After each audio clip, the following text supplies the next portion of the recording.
dipilihkan, dibedakan oleh Rasulullah, dilainkan antara yang hafal Al-Quran dengan yang tidak hafal. Mana yang lebih baik hafal Al-Qurannya, dibedakan dengan yang tidak begitu baik hafal Al-Qurannya. Lain. Ketika disolati, orang-orang yang hafal Al-Quran di kalangan para sahabat itu disolatkan, dibedakan dengan yang lain. Bahkan lahatnya, orang-orang yang hafal Al-Quran dibedakan liang lahatnya dengan orang-orang yang tidak hafal Al-Quran. Bendem, tak ibadah. Ngerti. Ini keutamaan orang-orang yang hafal Al-Quran di kalangan para sahabat, di saat mereka diutamakan oleh Habibuna Muhammad. Di antara mereka adalah ada salah seorang sahabat atau dua orang sahabat yang beliau ceritakan di sini. Ada seorang sahabat yang sudah sangat akrab di telinga kita, namanya sahabat Zaid bin Thabit. Beliau diutamakan, dipilih oleh baginda Habibuna Muhammad untuk menjadi sekretaris Rasulullah, jadi katib, jadi asisten beliau. Padahal di situ ada Sayyidina Abu Bakar, di situ ada Sayyidina Umar, di situ ada Sayyidina Ali dan sahabat-sahabat yang lain. Tetapi justru yang dipilih oleh Habibuna Muhammad adalah sahabat Zaid bin Thabit. Tahu kamu berapa umur beliau waktu itu? Umur beliau baru lulus SD, coy. Baru 13 tahun. Baru 13 tahun. Di sini siapa yang 13 tahun? Saya. 13 tahun diangkat menjadi asisten. Kenapa? Karena kelebihan beliau di dalam. Bersyukurlah orang-orang yang oleh Allah diberi Al-Quran. Yang kedua, ada sahabat yang bernama sahabat Amr ibn Salamah. Ini lebih muda lagi. Usia beliau masih 9 tahun. Ada di sini yang 9 tahun. Kalau 9 tahun mondok ada hafal-hafal ada. Usia beliau masih 9 tahun. Beliau diperintahkan oleh Habibuna Muhammad sallallahu alaihi wasallam untuk dijadikan pemimpin di kaumnya. Bahkan dijadikan imam sholat di kaumnya pada usianya masih 9 tahun. Ada sahabat yang bilang, ya bukan bully, bukan meremehkan, tetapi takjub. Mak bedeh kalau bahasa Madura. Kok ada anak yang usia 9 tahun belum bisa tahu tutup aurat, kita tahu asar, kita tahu ajaran, nah disuruh jadi imam. Dan yang jadi makmum Sayyidina Abu Bakar, Umar dan sahabat-sahabat besar di kaumnya itu. 9 tahun. Kenapa? Karena beliau memiliki kelebihan Al-Quran. Kita tahu. Begitu juga Sayyidina Abu Bakar As-Siddiq. Sayyidina Ali pernah bilang tentang Sayyidina Abu Bakar, mengapa kami tidak ridho kepada Abu Bakar padahal Rasulullah ridho kepada Abu Bakar. Kenapa? Mengapa kemudian kita tidak ridho kepada Abu Bakar setelah Rasulullah wafat? Ketika Rasulullah hidup kami ridho kepada Abu Bakar dan Rasulullah ridho kepada Abu Bakar. Apa alasan kami untuk tidak ridho kepada Abu Bakar ketika Rasulullah sudah meninggal dunia? Kenapa? Karena kelebihan beliau juga di dalam pemahaman terhadap Al-Quran dan pengetahuan beliau terhadap Al-Quran. Haji saya jempol, selain tak ada jempol, ada man di dalam.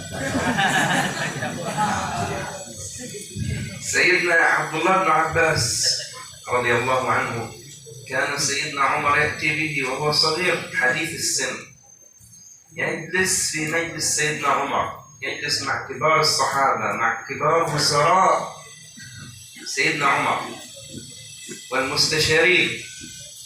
فالصحابة الكبار قالوا ما وجدت غير هذا الصبي تقدمه أمامنا. قال نعم. سيدنا عمر قال أنا سأعطيكم درس، من هو الصغير ومن هو الكبير ومن هو المقدم أمام الخليفة. فسأل الصحابة عن معنى قول ربنا عز وجل إذا جاء نصر الله ورأيت الناس يدخلون في دين الله أفواجا فسبح بحمد ربك واستغفره إنه كان توابا. سأل الصحابة، بعضهم قال دخول الإسلام وبعضهم قال الكثرة في التسبيح. فقال لسيدنا عبد الله بن عباس وما قولك يا ابن عباس؟ صغير. قال ما أرى ذلك إلا أجل رسول الله قد اقترب. قال وهذا هو التفسير الحق. عرفتم لماذا قدمته؟ لأنه يحفظ كتاب الله ويفهم كلام الله عز وجل فهو مقدم عندي قبل أن يقدم كبار أصحاب النبي من المهاجرين والأنصار.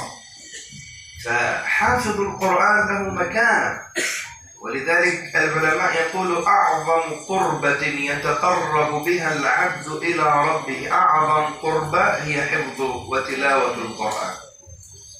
لا يضاهي في هذه القربة وهذه الطاعة أحد من الطاعات. حتى سيدنا الإمام النووي رضي الله عنه قال أفضل الأوراد وأفضل الأذكار تلاوة القرآن. أفضل ورد وأفضل ذكر تلاوة القرآن.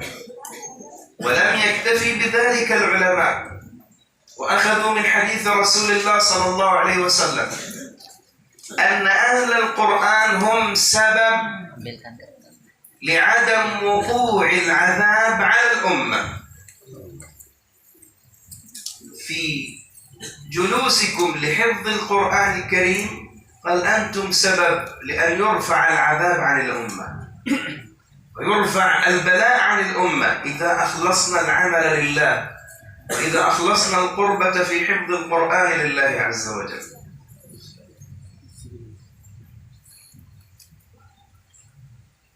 Bismillahirrahmanirrahim. Demikian juga Sayyidina Abdullah bin Abbas. Kenal? Iya, kenalan tuan. Sayyidina Abdullah bin Abbas radhiyallahu taala anhu, beliau adalah sepupu Rasulullah. Ayah beliau adalah pamanda Rasulullah sallallahu alaihi wasallam. Beliau juga mendapatkan keutamaan yang luar biasa dari Rasulullah dan juga para sahabat, karena beliau termasuk di antara sahabat-sahabat muda, usianya kecil tapi benar-benar ahli terhadap Al-Quran. Tidak hanya hafal tapi juga ahli tafsir Al-Quran, turjumanul Quran. Bahkan beliau juga mendapatkan julukan Hibrul Ummah, Habrul Ummah. Nah, Habrul Ummah, turjumanul Quran, Habrul Ummah. Sayyidina Ibnu Abbas ketika al-habr laysa al-hibr hada. Al-habr yani al-alim al-kabir. Al-habr itu artinya bukan tinta yang kita pahami, tetapi ilmu yang luar biasa banyaknya yang Allah anugerahkan pada Sayyidina Ibnu Abbas. Pada zaman Sayyidina Umar bin Khattab, beliau sebagai khalifah, Sayyidina Ibnu Abbas itu masih relatif sangat belia, kalau kacau beliau orang. Tapi beliau diposisikan menjadi penasihat utama oleh Sayyidina Umar bin Khattab bersama para sahabat-sahabat besar yang lain di kalangan Muhajirin dan Ansar. Hingga sempat terlontar ketika ada rapat, umumnya rapat DPR lah, rapat kabinet, Sayyidina Ibnu Abbas itu masuk di sampingnya, masuk bersama para sahabat, ada di sampingnya Sayyidina Umar. Hingga para sahabat itu ada yang nyeletuk. Apa maksud Sayyidina Umar? Apa maksud Anda wahai Umar? Kenapa anak kecil kau masukkan dengan kita? Ini harus pegeberan raja, benar-benar pegeberan kene. Ya agak sedikit nyeletuk lah. Tapi apa kata Sayyidina Umar? Sebentar lagi aku akan memberikan pelajaran pada kamu tentang mana sebenarnya orang kecil, anak kecil, mana sebenarnya orang besar. Kontrol tahun anak-anak ini biar raja marina. Kamu akan saya kasih kuliah, katanya Sayyidina Umar. Jadi lagi ketika perjalanan diskusi itu kemudian sampai pada titik Sayyidina Umar bin Khattab bertanya kepada para sahabat tentang tafsir surat Al-Quran yang kita hafal bersama. Idza jaa Rasulullah wal fath la akhirih. Hafal dia, Bro. Beliau bertanya kepada para sahabat Muhajirin dan Ansar itu, coba menurut kamu apa makna dari ayat ini? Ya biasa.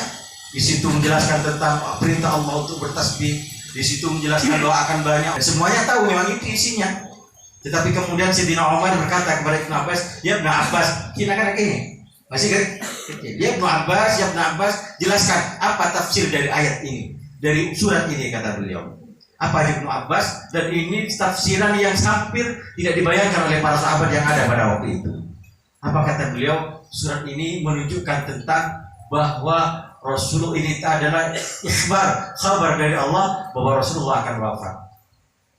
Bahwa Rasulullah akan Karena bercerita tentang orang berbondong-bondong masuk Islam, orang semuanya masuk Islam, orang semuanya bertasbih, tidak ada lagi waktu itu kecuali Rasulullah akan Allah Rasulullah akan wafat, kata beliau. Baru sahabat terkenal, yongku ya. Ini dari saya bukan dari beliau. Ayongku. Dan setelah itu tidak lama Rasulullah wafat. Oh, ternyata Ibnu Abbas bukan anak sembarangan. Ini anak istimewa. Ya, anak ini Ibnu Abbas kecil. Amin. Allahumma ja'alna minhum. Oleh karena itu kata beliau dilanjutkan bahwa orang yang menghafalkan Al-Quran itu memiliki kedudukan yang sangat tinggi di sisi Allah Subhanahu wa Ta'ala. Rugi kalau tidak semangat.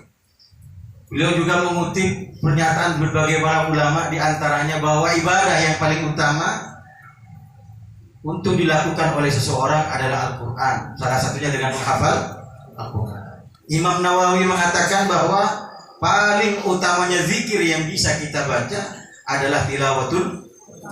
Tak ada zikir yang melebihi pahalanya baca Al-Quran. La ilaha illallah itu Al-Quran. Bahkan beliau mengatakan ahlul Quran itu bisa menjadi sebab agar tidak terjadi turunnya azab yang Allah berikan, yang akan Allah turunkan kepada satu kaum. Kalau di situ ada Al-Quran, burung. Jadi kalian ini bagian orang yang mau burung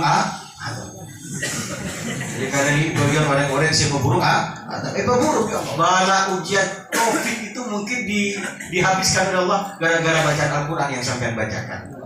Allah. Bala akan diangkat, azab akan dipeburung, digagalkan oleh Allah sebab keagungan orang-orang yang membaca dan menghafalkan Al-Quran. Pakai duta soron itu bisa memburung azab sampean. Nah, قال وحافظ القرآن لابد أن يتحلى بأربع صفات. إذا أردت أن تحفظ القرآن لابد أن يكون عندك صفات مهمة حتى تكون من أهل القرآن. أولا قال الإيمان العميق.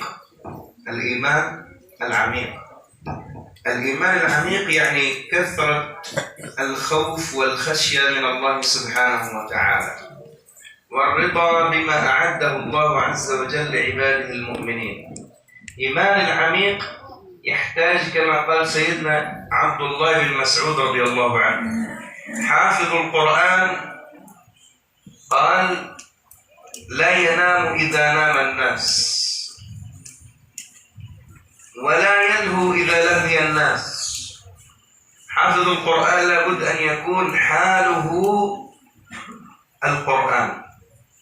سئلت السيدة عائشة رضي الله عنها عن خلق رسول الله صلى الله عليه وسلم، قالت كان خلقه القرآن.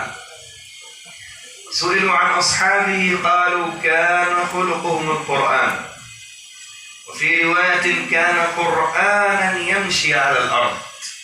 كان قرآنا يمشي على الأرض.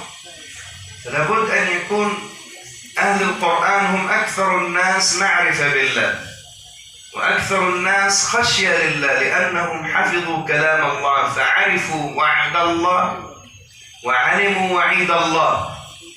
علموا الوعد وعلموا الوعيد، وعلموا من خلال القرآن الكريم الطيب من الخبيث والصالح من الفاسد. كله موجود من خلال تصفح آي القرآن. إذن قال أولا الإيمان العميق، ثم الأمر الثاني قال الفهم الدقيق. حافظ القرآن لا يكون مجرد فقط مردد للكلمات. أقرأ القرآن لكني لا ألتزم أوامر القرآن، لا أحل حلال القرآن، لا أحرم حرام القرآن، لا أعلم ولا أفهم القيمة التي وضعني الله فيها. أهل القرآن ما يأتي أحد منهم بخاطره. إياك أن تظن أنك أتيت بقوتك أو بعقلك أو بفهمك أو بذكائك. إنما إتيانك للقرآن إنما هو اصطفاء من الله سبحانه وتعالى. والله سبحانه وتعالى يصطفي لكتابه أفضل الناس من عباده، فلا بد أن يكون هذا مفهوم في حياة كل واحد منا، أنني أنا الله اصطفاني لحفظ القرآن ولأكون خادم للقرآن الكريم، فلا بد أن يكون فهمي في هذا قال فهم دقيق لما أوقفني الله عز وجل فيه.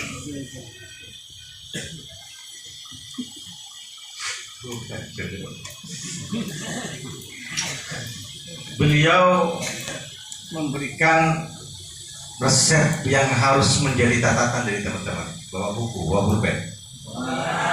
Kalau tidak, ya harus ditulis di dalam hatinya. Kan sudah biasa menghafal. Resep ini harus benar-benar menjadi resep utama bagi kita dalam rangka memudahkan kita memahami dan menghafalkan Al-Quran. 4 sifat orang-orang yang akan menghafal Al-Quran harus dimiliki hingga dia bisa menjadi ahlul Quran. Pingin tidak pingin? Catat dalam hatinya. Pertama, al-imanul amik, iman yang begitu dalam, nyelet, iman oku, nyelet iman kepada Allah. Benar-benar iman yang begitu mendalam hingga dia menjadi orang yang paling benar-benar takut kepada Allah Subhanahu wa taala. Benar-benar bertakwa kepada Allah Subhanahu wa taala. Benar-benar hidupnya hanya untuk Allah Subhanahu wa taala. Takut pada Allah, al-khaufu billah. Kasratul khaufi wal khasyah ila Allah. Sayyidina Abdullah ibnu Mas'ud beliau menyatakan bahwa hafizul Qur'an la yanamu idza nama an-nas. Orang yang hafal Al-Qur'an, orang yang di hatinya ada Al-Quran, dia tidak akan tidur ketika orang lain tidur. Cek dedung malo, cek ngokor jai. Sampean bukan wale, mau dubina tak benar tiga wale, kalak jai dah. Apa lagi dah bro? Cek dedung malo. Dan tidak terlena, tidak terbuai ketika orang lain terbuai. Apa terbuai? Layan tidak lupa. Harus benar-benar mempunyai keimanan yang sangat kuat hingga Al-Quran benar-benar menjadi darah dagingnya, menjadi uratnya. Sebagaimana yang diceritakan dari Sayyidah Aisyah radhiyallahu taala anha ketika beliau ditanya tentang Rasulullah sallallahu alaihi wasallam. Beliau menjawab, "Kana khuluquhul." Rasulullah itu akhlaknya adalah Al-Quran. Bahkan para sahabat mereka adalah orang-orang yang berakhlak seperti akhlaknya Al-Quran. Hingga orang-orang banyak mengatakan, kalau kalian ingin melihat Al-Quran berjalan, lihatlah Rasulullah, lihatlah para sahabat Rasulullah sallallahu alaihi wasallam. Para sahabat dan ahli Quran seperti sampean ini adalah Quran yang berjalan di permukaan bumi, kata beliau. Hebat tak hebat? Boleh ditentu. Karena yang oleh ahli Quran ini yang dianggap hidup, yang lainnya dianggap mati. Untung apal kulbu. Orang-orang ahli Quran dengan Al-Qurannya dia akan mendapatkan kemampuan oleh Allah untuk bisa mencari nasihat, mencari wa'ad, dan dia juga bisa menjadi penasehat. Al-Quran bisa jadi nasihat, bisa menjadi nasihat, dan bisa menjadi penasehat. Bisa jadi tukang pidato berarti. Bisa membedakan mana yang baik dan yang buruk dengan Al-Quran itu. Karena Al-Quran adalah ajaran yang begitu lengkap.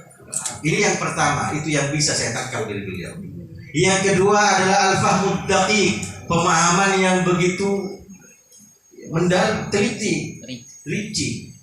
Cek paham, cek beri, sangat paham, mempunyai pemahaman yang luar biasa. Bukan hanya terbatas mengulang-ulang lafaz, bukan hanya itu, tapi harus lebih dari itu, bahwa kita sebagai ahlul Quran, orang yang oleh Allah dititip Quran, kita harus mampu melaksanakan ajaran-ajaran Al-Quran.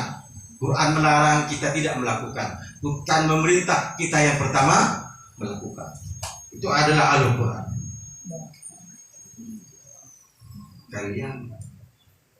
Kita harus ingat bahwa apa yang kita dapatkan dari Allah, apa yang kamu dapatkan dari Al-Quran, kamu hafal sekian juz, kamu hafal sekian puluh juz, sampai sampai hampir ada yang 30 juz. Itu bukan semata-mata karena kekuatan sampean, bukan karena kecerdasan sampean, bukan hanya karena makanan sampean makanan bergizi, ya. Bukan hanya karena makanan bergizi yang sampean makan, kerupuk, es kidul, tawar punya mana tuh? Tahu pecek itu. Iya, jibu. Bukan itu yang menyebabkan kalian hafal Quran nggak boleh diri ya. Betul. Tetapi yang mengapa sampai begitu itu semua adalah anugerah yang luar biasa dari Allah Subhanahu wa taala. Kamu sejak lahir, sejak di dalam perut sudah dipilih oleh Allah untuk menjadi Al-Qur'an yang hidup. Oleh karena itu bersyukur kepada Allah Subhanahu. قال الأمر الثالث الاتصال الوثيق. الإيمان العميق فهم الدقيق الاتصال الوثيق. اتصالك لابد أن يكون بالله ومع الله، واتصالك لابد أن يكون وثيق مع القرآن الكريم. كيف ذلك؟ قال سيدنا الإمام الشاطبي رضي الله عنه كان إمام ضرير أعمى لا يرى، لكن اتصال وثيق بالله سبحانه وتعالى بعد حفظه للقرآن الكريم ومجاهدة لنفسه دائما اتصاله مع الله سبحانه وتعالى. فلما كتب متن الشاطبية في القراءات السبعة هو يملي وزوجته تكتب لأنه لا يرى، وكلام متن الشاطبية صعب يحتاج إلى شروح في مجلدات، لأنه كلام صعب لو ما نقرأه لوحدنا دون القراءة على الشيخ والتعليم. يعني نحن مكثنا في الشاطبية فقط في شرح الشاطبية مع شيخنا 5 سنوات، ويوميا كنت أجالس شيخي، كنت أجالسه ويشرح لنا من الشاطبية، ونجلس مع الشيخ من الساعة 8 حتى الساعة 2 بعد الظهر، ما يقطعنا عن المجلس إلا صلاة الظهر حتى الساعة 2. لكن الإمام الشاطبي اتصاله بالله عز وجل كان وثيق قوي، فأمسك بما كتبه من متن الشاطبية 1173 بيت شعري، 1173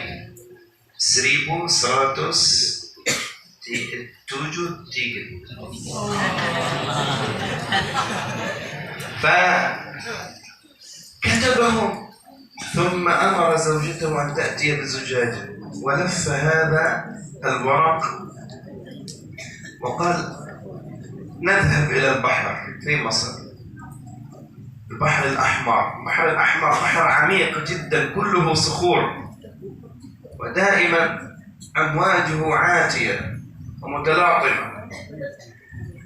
فوقف وقال يا الله، إذا كان هذا العمل خالص لوجهك فرده إلي أو رده لينتفع به المسلمين.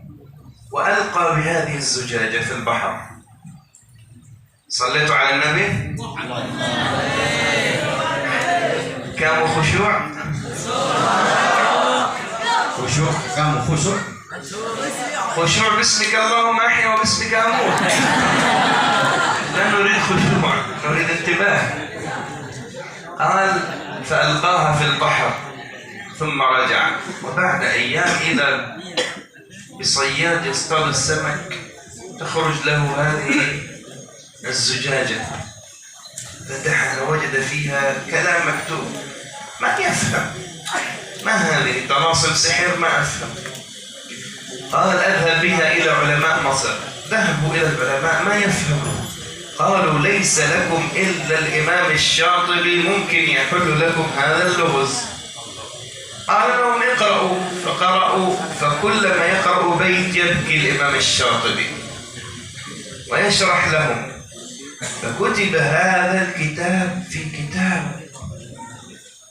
وكل إنسان يريد أن يقرأ القرآن أو أن يتعرف على القرآن القراءات القرآنية لابد أن يقرأ الشاطبية.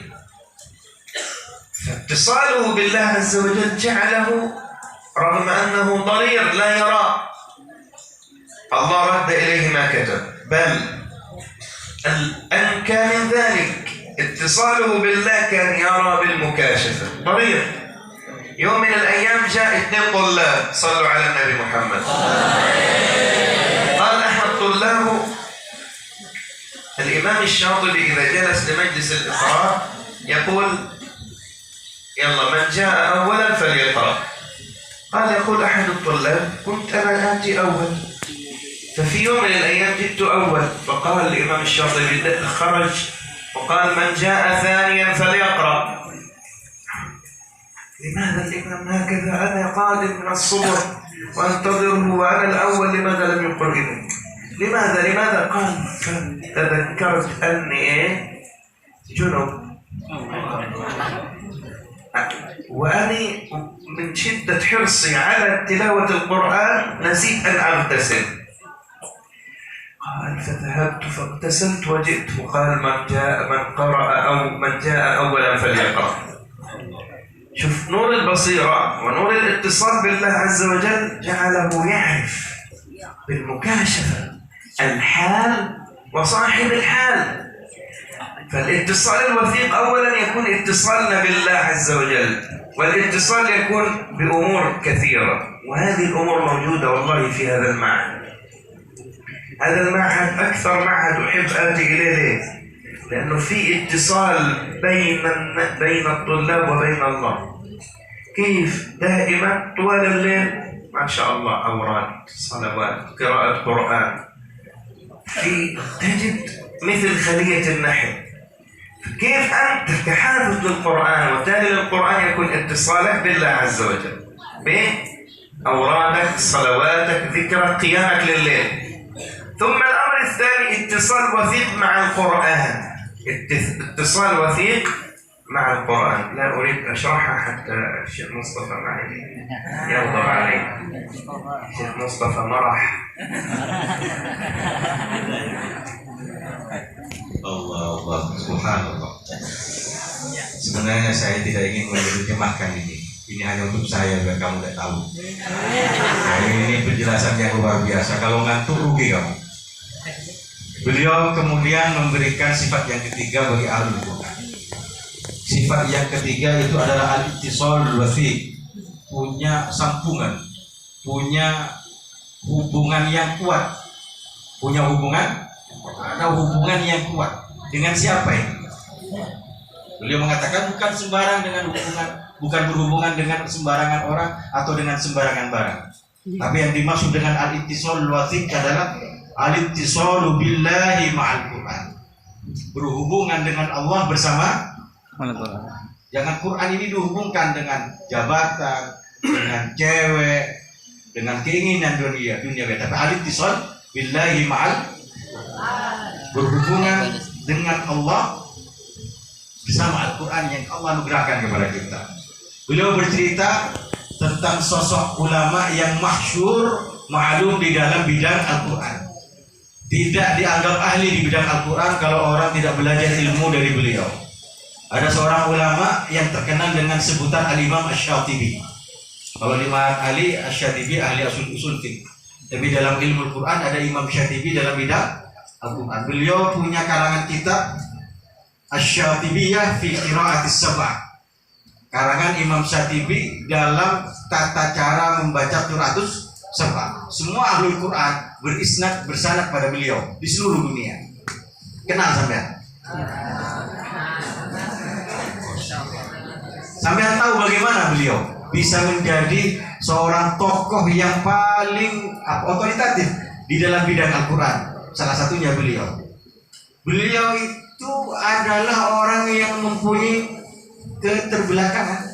Beliau punya cacat, berir, mata beliau buta atau sakit mah? Tunanetra. Lo kenal ya? Kamu semua kan tidak ada yang buta. Beliau buta, tapi betapapun beliau secara zahir berir, mata beliau buta, tunanetra, beliau tidak sedikit pun hilang hubungannya dengan Allah, kekuatan ittisalnya dengan Allah, dan beliau belajar dengan sungguh-sungguh hingga beliau menjadi salah satu tokoh otoritatif di dalam bidang Al-Quran. Ini beliau mengarang berbagai macam kitab terkait dengan Al-Quran sampai berjilid-jilid. Padahal beliau Sayyidi Ammar, ketika beliau belajar pada gurunya kitab Syatibiyah ini, kitab Syatibiyah beliau belajar selama 5 tahun.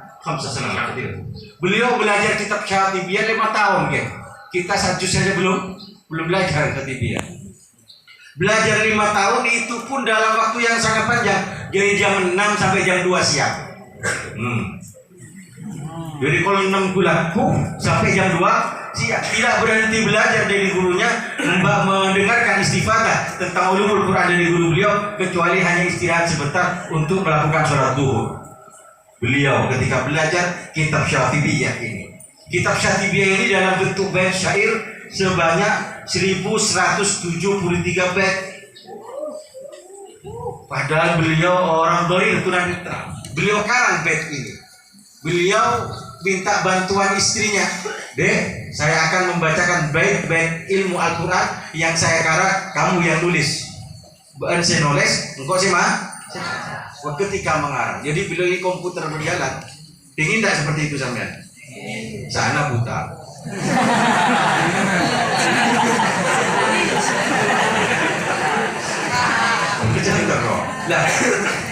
Sampai selesai beliau menulis, ditulis oleh istrinya ini, beliau mengimla, mendikte, ditulis sama istrinya. Setelah selesai ditulis, jadi orang ittisalnya pada Allah. Setelah itu beliau perintahkan agar hasil karangan beliau ini digulung, dimasukkan ke dalam kaca. Kalau kita botol, pemasuk ke toples, pemasuk ke dalam pemasuk super. Kalau sampean kan saya tertiba ngarang buku percetakan, berapa satu huruf itu sudah rupiahnya. Beliau tidak ke percetakan, botol. Setelah itu beliau dia minta antar ke istrinya, atau beliau datang ke tepi laut, di tepi laut merah yang begitu indah. Semoga Allah memudahkan kita, diberi rezeki kita bisa ke Mesir. Amin. Selain ke Mekah dan Madinah. Wazakallahu ila Misr, Muhammad kawan Madinah. Mesir, laut merah yang begitu indah. Apa yang dilakukan oleh beliau? Botol yang di dalamnya ada isi karangan beliau lemparkan ke tasik.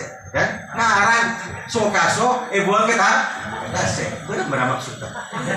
Jadi ini orang yang ittisalnya kepada Allah luar biasa. Sambil berdoa kepada Allah, ya Allah, kalau apa yang saya karang ini akan berguna untuk saya atau berguna kepada kaum muslimin, ini kau terima ya Allah. Kembalikan kitab ini pada saya, kembalikan buku ini pada saya, atau kembalikan buku ini, berikan kepada orang-orang yang bisa mendatangkan manfaat dengan buku ini.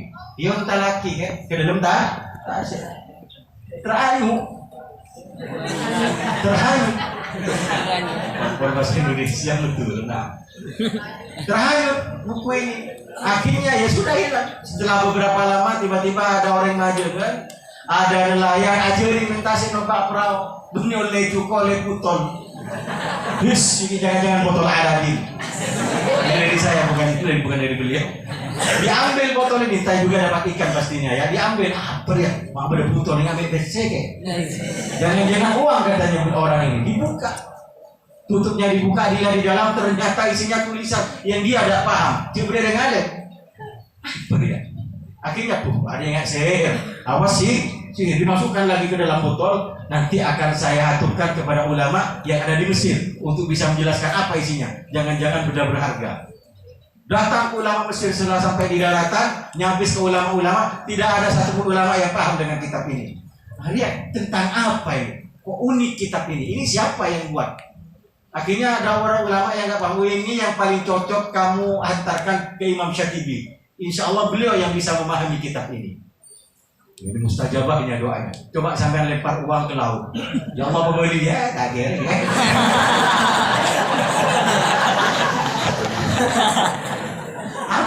Dihaturkan Imam Syatibi. Imam Syatibi menangis, membaca sambil menangis. Ya Allah, Engkau benar-benar kembalikan kitab ini kepadaku, dan yakin bahwa ini akan bermanfaat.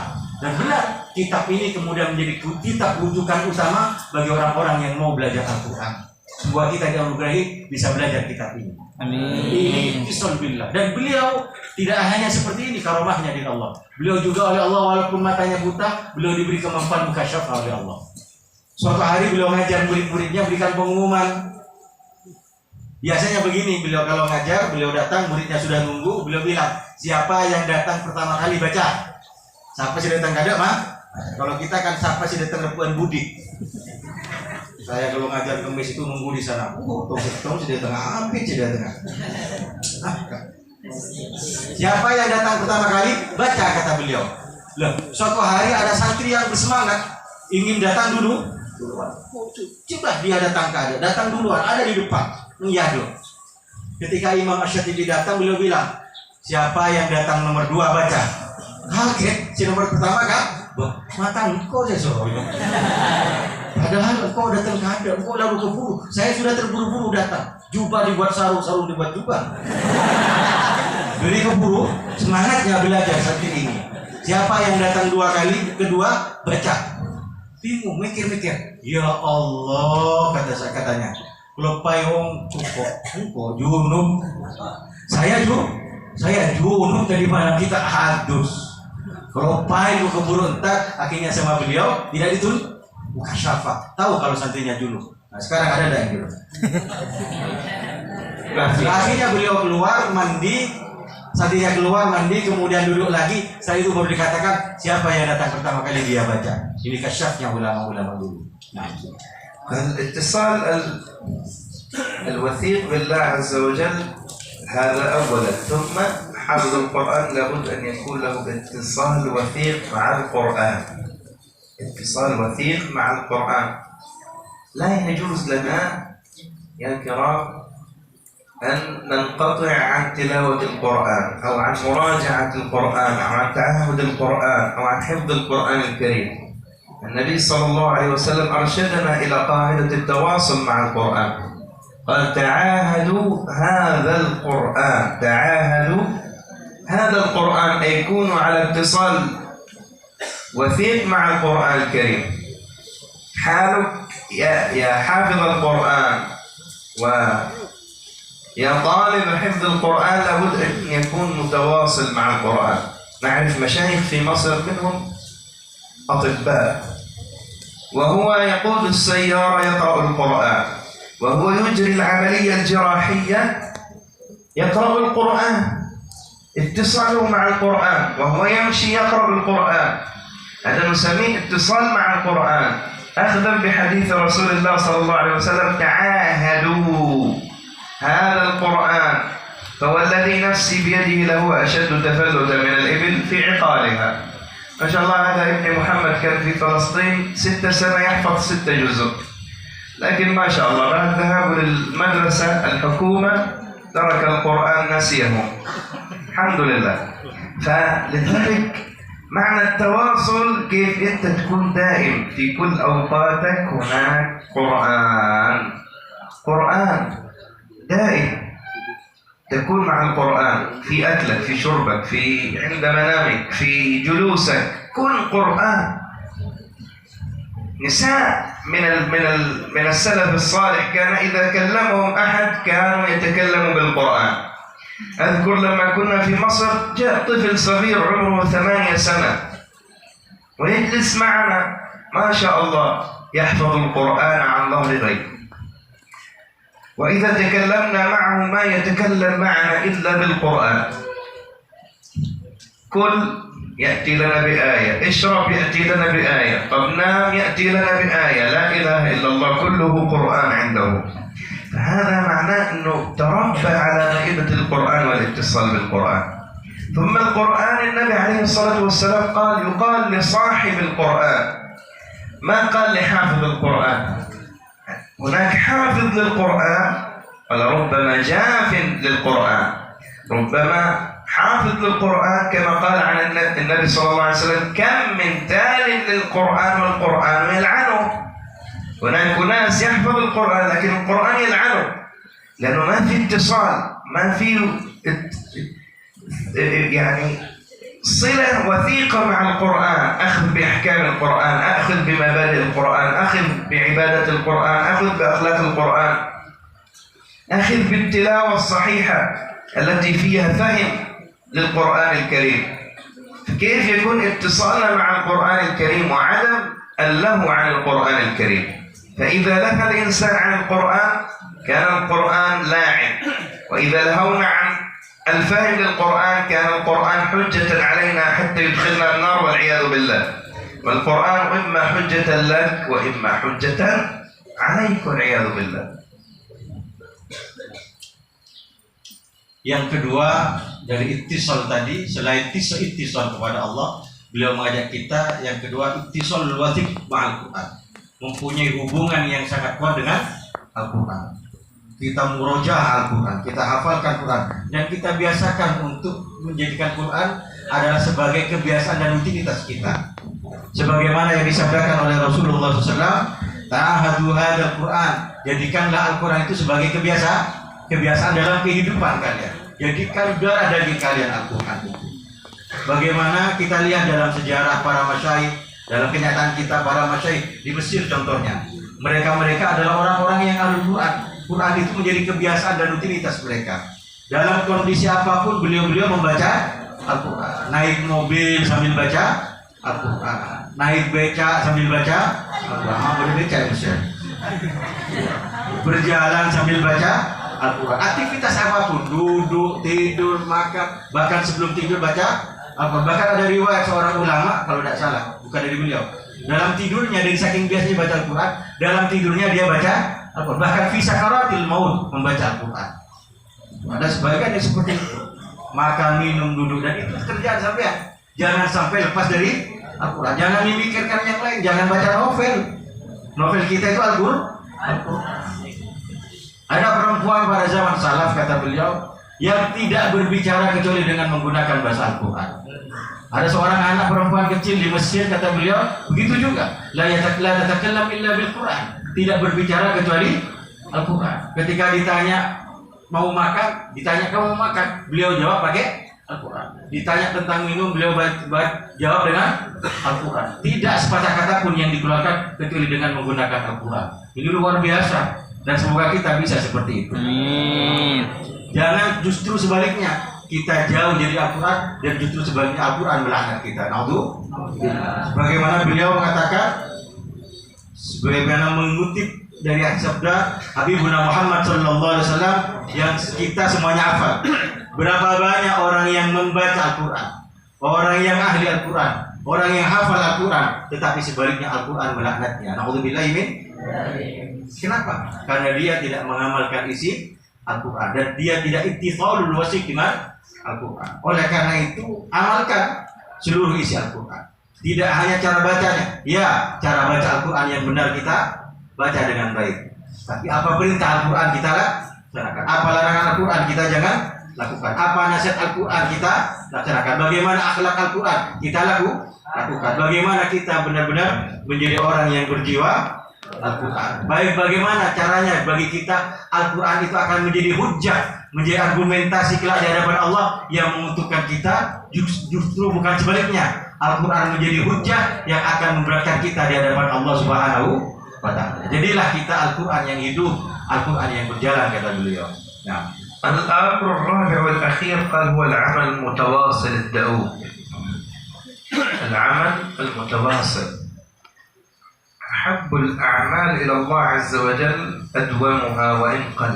حافظ القرآن لابد أن يكون عنده العمل الدائم مع القرآن الكريم. حفظت اليوم جزء، لابد أن يكون عملي في هذا الجزء كيف أراجعه وأتقنه. حفظت القرآن، كيف بعد حفظ القرآن أنا أعمل بجد واجتهاد بتواصل حتى أتقن. بعد مرحلة الإتقان لابد يكون عندي عمل متواصل حتى آخذ الإسناد الذي فيه التدقيق والتمحيص للنطق للكلمات القرآنية، فأقرأه كما قرأه رسول الله. بعد ما أتقنت أخذت الإسناد أقرأ القراءات، بعد القراءات أتعلم علوم القرآن. ما يكون حالنا إنه في بعض الطلاب مشكلة يحفظ القرآن وبعد ذلك خلاص تقول أنا الآن أريد أكون مدرس قرآن، لا أريد أن أعمل شيء آخر. لابد أن يكون عملك متواصل مع القرآن. العمل المتواصل هو الزيادة في طلب العلم والتدرج. فكيف يكون عملنا مع القرآن عمل متواصل؟ ما أقرأ اليوم وأنقطع في الغد، يكون عملنا متواصل. هذه الأربع قواعد إذا مشينا عليها جيد، الله سبحانه وتعالى يحقق فينا قوله واتقوا الله ويعلمكم الله، واتقوا الله ويعلمكم الله. والله سبحانه وتعالى يفتح لنا مدارك العقول، مدارك الأفهام بهذه الأربع، فنصل إلى ما وصل به أهل القرآن. وهذا المعهد المبارك، خادم هذا المعهد المبارك يريد أن يكون هذا المعهد متميز بأهل القرآن، بحفظة القرآن، بقراء القرآن، بالمتقنين للقرآن. تعرفوا ما شاء الله قبل أشهر لما أحد الطلاب هنا قام بتسميع القرآن في 6 ساعة، الآن كل المعاهد في جاوا الوسطى وفي بانتن وفي جاكرتا يطلبوا نجلس عندهم حتى نعمل لهم مثل ما قام به الطالب في تسميع القرآن الكريم في 6 ساعات. فكيف أنتم تكونوا مثله؟ الآن كل المعاهد التي تطلب أن تكون مثل هذا الطالب سيكون في صحيفته إلى يوم القيامة. كل إنسان يعمل عمل متواصل في تسميع القرآن وإتقانه بتسميع الغيب، هذا سيكون في صحيفته.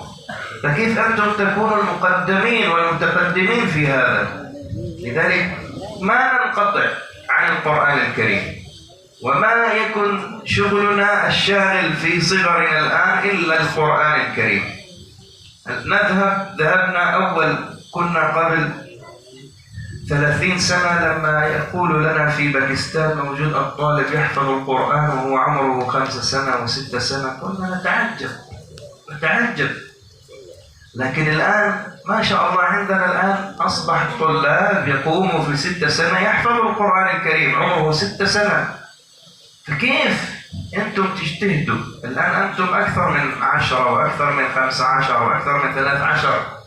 فكيف أنتم الأصل يكون هذا العمر 13 وكلنا قد حفظنا القرآن الكريم؟ لأن المرحلة التي بعد هي مرحلة الإتقان ومرحلة الأخذ بالإتقان السندي التواتري للنبي عليه الصلاة والسلام، وأن تجتمع في تلاوتك مع رسول الله صلى الله عليه وسلم. يقول مولانا سيد الشيخ علي جمعة مفتي مصر وشيخ الطريقة الصديقية الشاذلية، قال أنا أكثر فرحة في حياتي ليست شهادة الدكتوراه، وليس وجودي مفتي، وليس عضو هيئة كبار العلماء في العالم، بل أكبر فرحة لي وشهادة مولدي يوم أخذت الإسناد إلى رسول الله صلى الله عليه وسلم. فكيف إحنا نجتهد ويكون عملنا متواصل حتى نصل إلى هذه المرحلة التي هي أعظم فرحة لنا يوم القيامة من ولادتنا. فأسأل الله العظيم أن يجعلنا وإياكم من الذين يقوموا بهذه الأعمال حتى نصل إلى المراتب العلى مع القرآن الكريم. ينتهي. خلاص انتهينا. Yang keempat dan ini terakhir, bahwa satu hal yang harus menjadi sifat bagi seorang ahli Al-Quran dan orang yang ingin benar-benar menghafal Al-Quran adalah al-amal al-mutawasil, rutinitas atau pekerjaan yang berkesinambungan, asam pun terus menerus, jangan bosan dan jangan pernah lalai. Beliau bersabda, mengutip apa yang disabdakan oleh Rasulullah, paling dicintainya amal oleh Allah adalah yang paling adil, yang paling konsisten dan paling istiqomah. Oleh karena itu, kata beliau, jangan pernah bosan teman-teman melakukan murojaah terhadap hafalan Al-Qurannya, hingga Al-Quran itu benar-benar itqan di dalam diri Anda, benar-benar mantap dan benar-benar kuat di dalam hafalan kita hingga tidak dikhawatirkan lagi apa yang kita hafalkan itu menjadi hilang. Lebih penting dan juga sangat penting dari itu semua, bahwa di antara al-amal al-mutawassil itu juga adalah mengambil sanad, mengambil isnad. Bagaimana cara membaca Al-Quran dengan benar, bagaimana cara membaca Al-Quran dengan baik, dan bagaimana cara membaca Al-Quran kita sama seperti apa yang dibaca oleh baginda Rasulullah Shallallahu Alaihi Wasallam. Tentunya berguru kepada orang-orang yang berkompeten dalam bidang ini.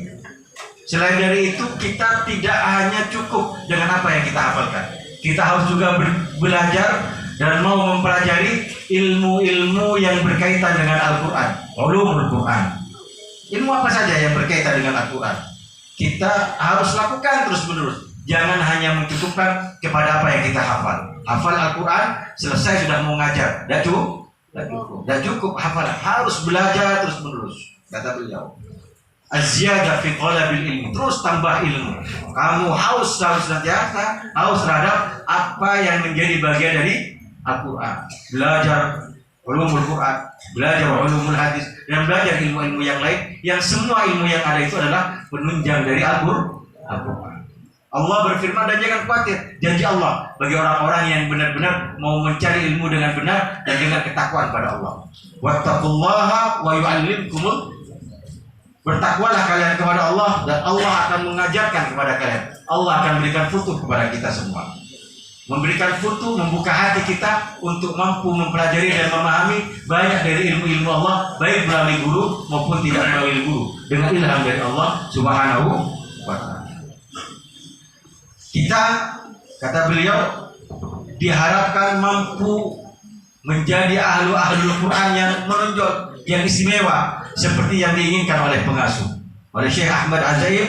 Kita diinginkan menjadi para ahli-ahli Al-Quran yang luar biasa. Bukan ahli-ahli Al-Quran yang biasa, tapi menjadi ahli yang luar biasa. Menjadi orang tokoh, menjadi ahli-ahli terkemuka di negeri ini. Banyak di Indonesia ini orang-orang hafal Al-Quran, tetapi beliau ingin lebih dari itu. Sampai ingin dikader untuk menjadi bukan hanya penghafal Al-Quran, tapi ulama-ulama Al-Quran. Bagaimana beliau bercerita tentang bagaimana ada orang yang bisa menyampaikan, membacakan Al-Quran dalam waktu berapa tadi? 6 jam.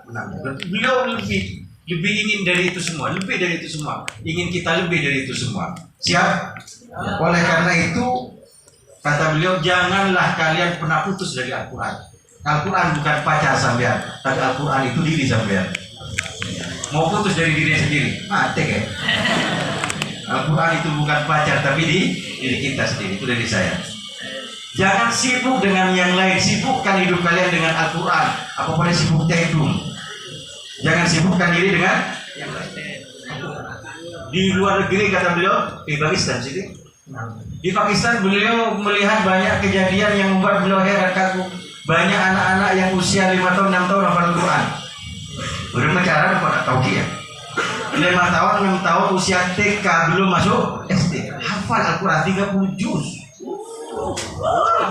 Nah, beliau ingin kita tidak hanya seperti itu, kita menjadi ulama-ulama Al-Quran. Kata beliau, di sini banyak anak-anak yang usianya, beliau lihat anak-anak juga, ada 10 tahun, 13 tahun ya, ada yang 10 tahun mondok. Ini adalah usia-usia fase-fase yang sangat penting bagi beliau.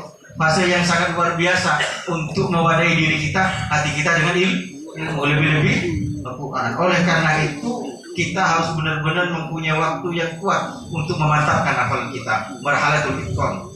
Semoga intinya, semoga kita semua, Anda semua bisa menjadi orang-orang yang mampu membaca Al-Quran bersama Rasulullah Shallallahu Alaihi Wasallam. Artinya seperti Rasulullah Shallallahu Alaihi Wasallam membaca Al-Quran. Beliau mengingatkan dawuhnya guru beliau, yaitu Syekh Ali Jum'ah, salah seorang tokoh besar, ulama besar dalam dunia Islam yang masih hidup sampai sekarang. Beliau pernah berkata seperti ini, kebanggaanku, atau aku tidak bangga ketika aku dapat ijazah, karena beliau sekolahnya sampai profesor di Mesir. Aku tidak bangga ketika aku diangkat menjadi mufti di Mesir. Aku tidak bangga karena aku memiliki banyak jabatan dalam kedudukanku sebagai ulama di Mesir ini. Yang paling aku banggakan dalam kehidupanku ini adalah ketika aku bisa mendapatkan sanad kepada Rasulullah Shallallahu Alaihi Wasallam. Saya tidak tahu maksud yang terakhir ini, sanad biasa atau langsung Rasulullah Islam. Ya. Beliau mendapatkan sanad dari para ulama yang bersambung dalam Al-Quran khususnya kepada Rasulullah Sallallahu Alaihi Wasallam. Kita bersanad. Semua santri Sukorejo alhamdulillah kita punya sanad. Dan salah satu sanad kita adalah Sayyidi Syekh Ammar Alhamdulillah. Itu yang beliau sampaikan tentang kita 4 hal yang terpenting. Yang pertama tadi apa? Al-imanul amin.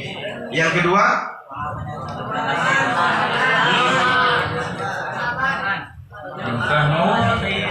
apa yang kedua? Al-fahmul yakin. Yang ketiga al-ittisalul wasiq. Yang keempat al-amal al-mutawassil. Semoga kita bisa menjadi orang-orang yang memiliki sifat empat sifat.